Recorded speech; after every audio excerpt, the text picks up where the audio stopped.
Assalamualaikum warahmatullahi wabarakatuh. Apa kabarnya anak-anakku semua? Semoga selalu dalam keadaan sehat ya. Jangan lupa untuk selalu mencuci tangan menggunakan sabun, menggunakan masker ketika berada di luar ruangan, dan selalu menjaga jarak. Baik, untuk pelajaran korespondensi hari ini, kita akan belajar mengenai materi baru, yaitu tentang pengelolaan surat elektronik.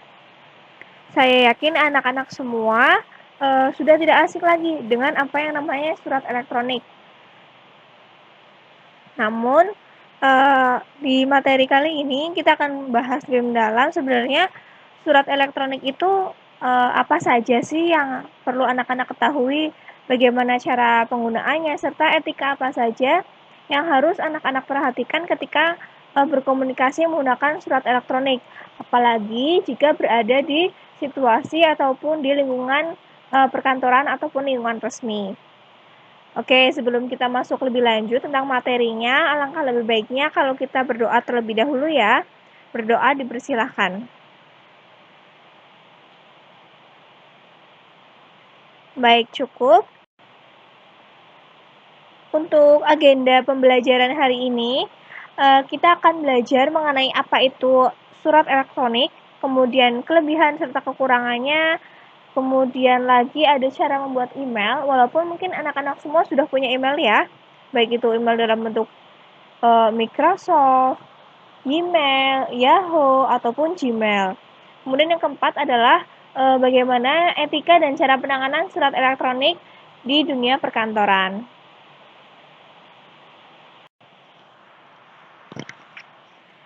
Oke anak-anak, bisa dilihat gambar pada layar, dua icon ini, dua gambar ini adalah contoh icon dari aplikasi email yang cukup terkenal. Kalau yang di sebelah kiri anak-anak atau yang berwarna merah, saya yakin anak-anak sudah tidak asing ya yang gambar seperti ini. Ini adalah contoh aplikasi untuk surat elektronik dengan menggunakan Gmail. Sedangkan yang di sebelah kanan anak-anak adalah aplikasi untuk pengiriman surat elektronik menggunakan Yahoo. Namun di era sekarang ini sepertinya Yahoo sudah mulai ditinggalkan ya. Sekarang orang-orang cenderung menggunakan Gmail karena terkait dengan akun dalam penggunaan data diri di handphone yang sudah tersinkronisasi atau synchronize dengan akun Gmail di HP agar anak-anak bisa misalnya YouTube dan sebagainya.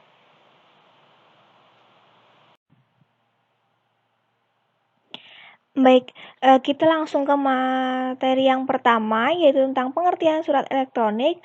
Pada intinya surat elektronik adalah ya surat yang digunakan untuk bertukar informasi, namun dalam konteks atau bentuk elektronik. Kalau misalnya di surat pada umumnya kita kan harus mengetik surat dulu sebelumnya membuat konsep, kemudian meminta persetujuan, diketik, dilipat, kemudian menggunakan amplop dikirim, baru sampai ke penerima. Kalau di surat elektronik itu penyampaian pesannya bisa secepat mungkin atau bahkan pada saat itu juga, jadi lebih cepat dan lebih memudahkan. Namun di dunia sekarang ini, di era sekarang ini, surat konvensional atau surat yang pada umumnya kita temui pun masih tetap digunakan. Nah, sebenarnya beda surat elektronik dengan surat itu apa sih? Jadi, surat formal yang digunakan dalam kegiatan bisnis atau kedinasan hanya sedikit berbeda dari surat resmi. Jadi tetap ada perbedaan, namun tidak begitu signifikan atau tidak begitu banyak. Nah, perbedaannya tersebut diantaranya yang pertama, surat terkesan lebih resmi karena adanya kop surat, sedangkan surat lebih informal. Seperti yang kita tahu, kalau di surat pada umumnya kan ada bagian-bagian surat mulai dari kop sampai dengan kaki surat, bisa kita tulis semuanya. Namun, kalau di surat elektronik, kita hanya bisa mengisi atau menulis intinya saja, atau hanya bisa menulis di body emailnya saja. Nah, dalam menulis email ini bisa dua versi. Dalam hal ini, yang pertama kita bisa langsung menuliskan seperti biasanya, langsung nulis di body emailnya, atau misalnya kalau misal kita pengen ada kop dan sebagainya komplit, bisa kita mengaktifkan atau menggunakan fitur attachment pada email. Sedangkan di body emailnya nanti kita bisa isi dengan pengantar suratnya. Kemudian yang kedua, surat dirancang untuk dicetak atau diketik, sedangkan surel untuk dibaca. Makanya untuk surat elektronik lebih mengedepankan kecepatan informasi dan penyampaiannya lebih mudah, nggak usah bertele-tele seperti itu. Kalau misalnya di surat pada umumnya kan bahasanya kita bisa menggunakan bahasa yang bertele-tele, tidak kita gunakan, namun ada bahasa basinya, walaupun tidak boleh yang terlalu bertele-tele. Namun kalau di surat elektronik itu harus lebih singkat dan lebih langsung ke intinya saja seperti itu. Kemudian yang ketiga, tata letak surat memuat lebih banyak informasi. Seperti yang sudah disinggung di awal bahwa kalau surat biasa itu kan bagian-bagian suratnya komplit mulai dari kop surat sampai dengan kaki surat. Sedangkan di email hanya bisa memuat body emailnya saja. Kalau alamat dalamnya kan sudah termasuk ke dalam si bagian atas email yang ada subjek, to, dan sebagainya. Nah, alamat dalam itu masuk ke to-nya. Kemudian untuk kaki surat, nah kaki surat itu biasanya ditulis di bawah pesan yang kita sampaikan atau masih di dalam body emailnya. Bisa ditulis hormat kami atau misalnya bahasa Inggris best regret dan sebagainya. Kemudian surat ditulis dengan gaya bahasa formal, sedangkan surel cenderung lebih informal. Kemudian yang terakhir, surat memuat tanda tangan asli, jelas karena surat itu kan mulai dari diketik dan sebagainya. Kalau surat itu tidak bisa ada tanda tangan asli karena dalam bentuknya saja adalah elektronik.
Oke, kalau tadi kita sudah membahas tentang kelebihan, sekarang kekurangannya. Nah, untuk kekurangan menggunakan email, setidaknya ada 3 ya. Yang pertama, biaya investasi. Dalam hal ini adalah biaya pengadaan sarana komputer dan perangkat yang lumayan tinggi. Jadi harus punya alatnya terlebih dahulu atau perangkatnya terlebih dahulu, baru kita bisa menggunakan si email. Sebenarnya sama saja dengan penulisan surat jika sudah menggunakan pengetikan komputer ya.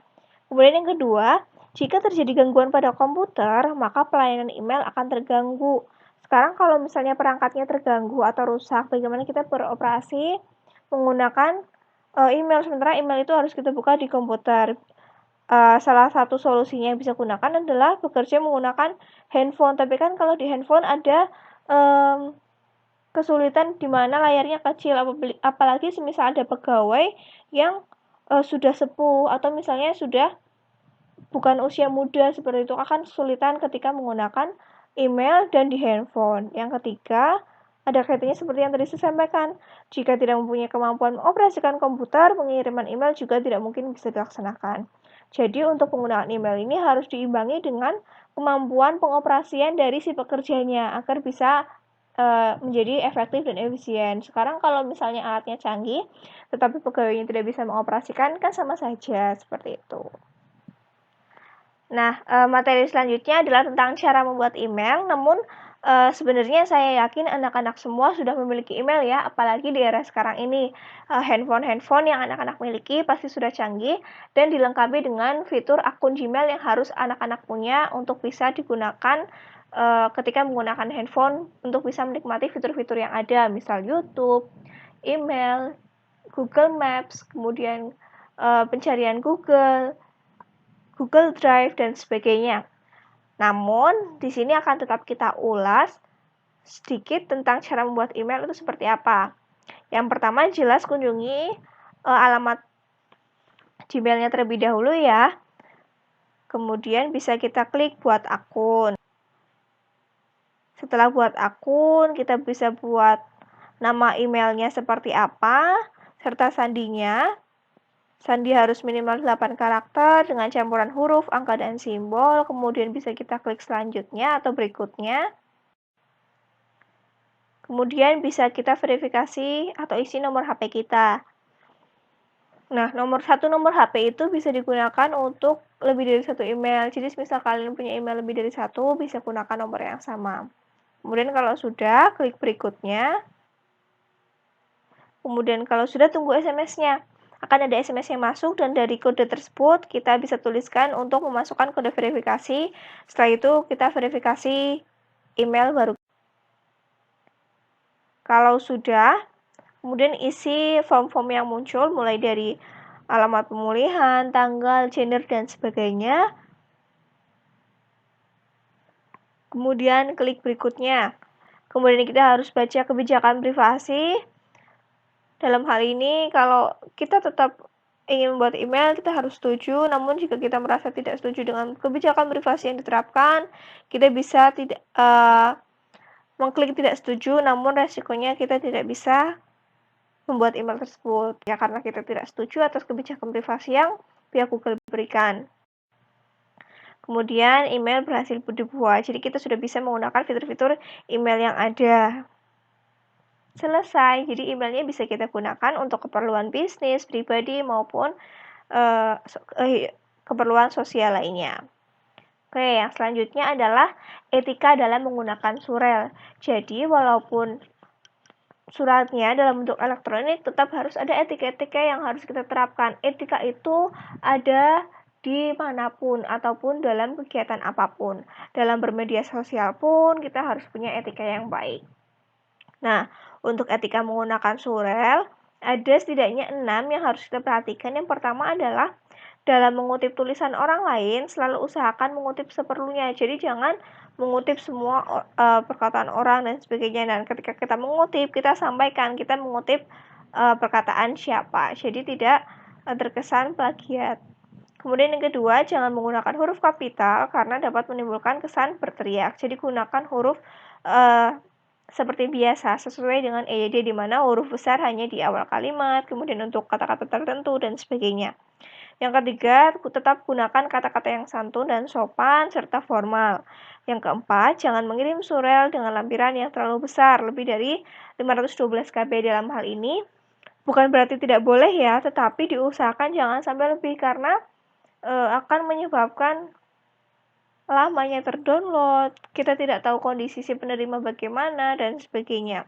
Kemudian yang kelima, jangan mengirim lanjut atau forward surat elektronik tanpa berpikir kegunaan bagi orang yang dituju. Jadi jangan asal forward dan sebagainya. Kalau memang tidak ada kepentingan, ya tidak usah kita forward atau kita kirimkan. Yang terakhir, selalu isi kolom subjek, jangan dibiarkan kosong. Karena ketika subjek kosong, itu kadang si email bisa mendeteksi sebagai spam atau pesan sampah atau pesan yang mengganggu. Jadi ketika kita mengirim email, sebaiknya selalu tulis subjeknya. Baik itu nama kita ataupun masalah yang menyangkut email yang kita sampaikan. Jadi ada 6 etika yang harus anak-anak perhatikan ya dalam menggunakan ataupun mengirim pesan menggunakan surat ataupun surat elektronik. Ada beberapa singkatan atau akronim pada surel yang harus anak-anak ketahui. Di antaranya yang pertama, ASAP atau ASAP, as soon as possible, artinya sesegera mungkin.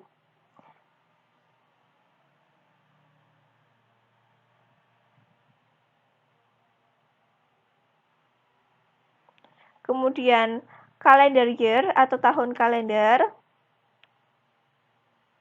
atau CY.